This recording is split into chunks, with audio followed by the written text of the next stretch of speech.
Oimore. Hi to everyone. Here is Marco from Italy. We are here at the gate of Jefferson's Permaculture Ecosphere project here in Karabondi, Hindu Bay, Kenya. Mama Africa is here. So that's the place that hosts the Advanced Permaculture Design course based on the Kisumu City Permaculture Academy.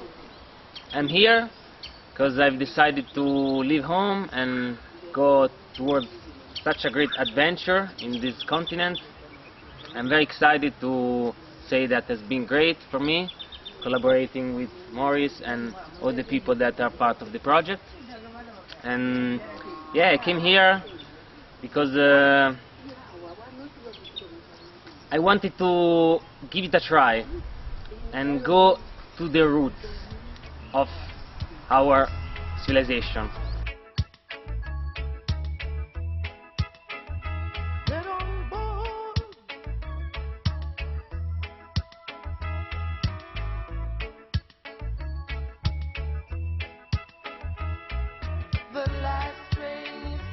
Here we are at the start of our tour of the project I've been working with, and we're gonna go through different systems, but we start from the basics of any kind of life, you think, which is the seed, the indigenous seed bank of East Africa.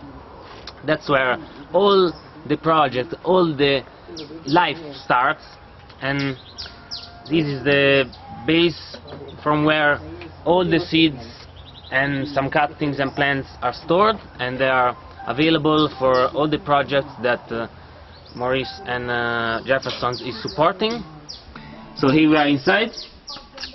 You can see also the window because it's straight to the public, and it's a way to access and communicate and bring all of this commitment outside to the community. And you will see here lots of containers that has been supported by different owners kindly.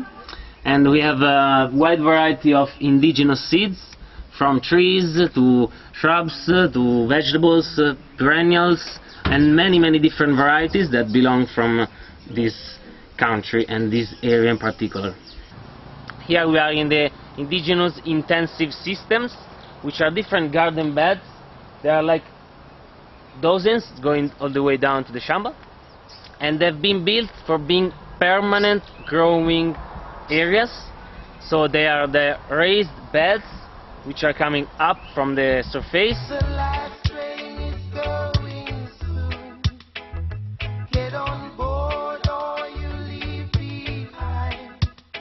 In this other part of the intensive system, we can appreciate truly the biodiversity and all the different planting patterns and the planting functions. So we are still here on the raised beds that are working for enduring and giving soil fertility through time. We're still having the water retention and integrating system for conserving. And we can appreciate around the edges some flowers and some also perennials. There are mulberries that attract bees at the same time. We have beehives scattered all over the place, and they make some natural pest management because we don't use chemical at all. We just work with nature rather than against.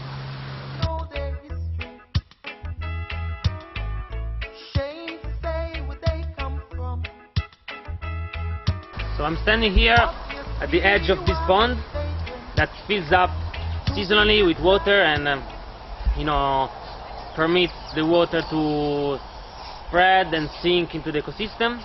Actually, this is a corner that is most value is the aesthetic and just creating a nice avenue for appreciating all the shamba, because it's not just about growing food, but it's also about growing well-being and growing inclusion and understanding that we are part of a system that is not just production, but apart from subsisting life in physically, it is also about well-being and creating a shared space.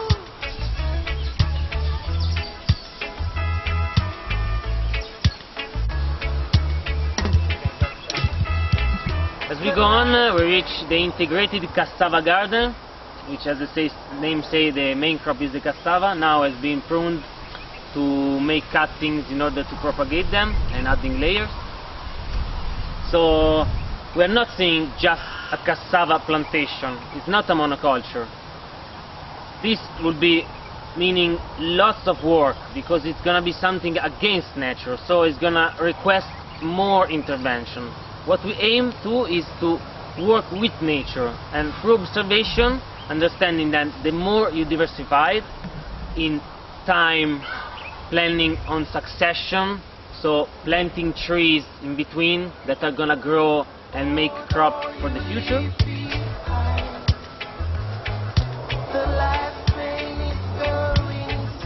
Under pressure, because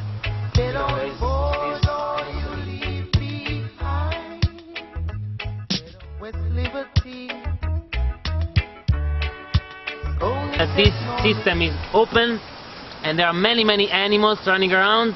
We can see some local fauna here. Yes, he's Steve, my brother.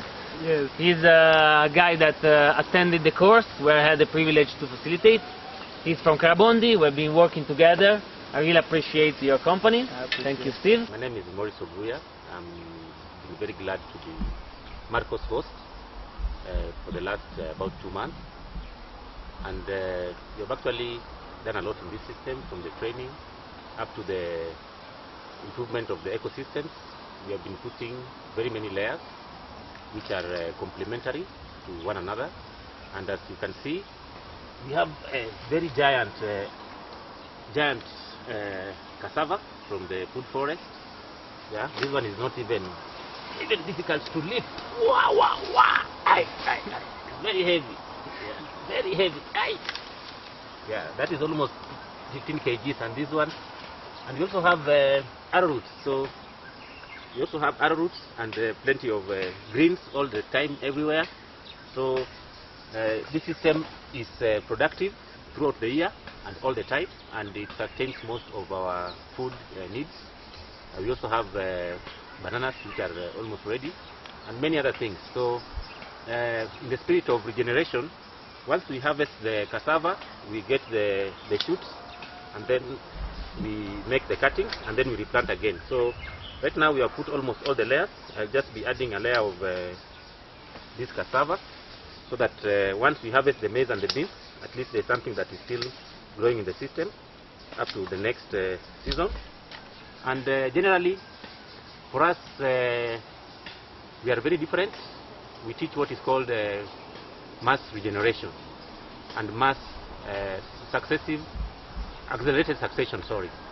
So I have 2 weapons here, and this one is called the weapons of mass regeneration. Yeah. So we are ready to regenerate the world, regenerate the people, regenerate the planet, regenerate the planet, regenerate the people.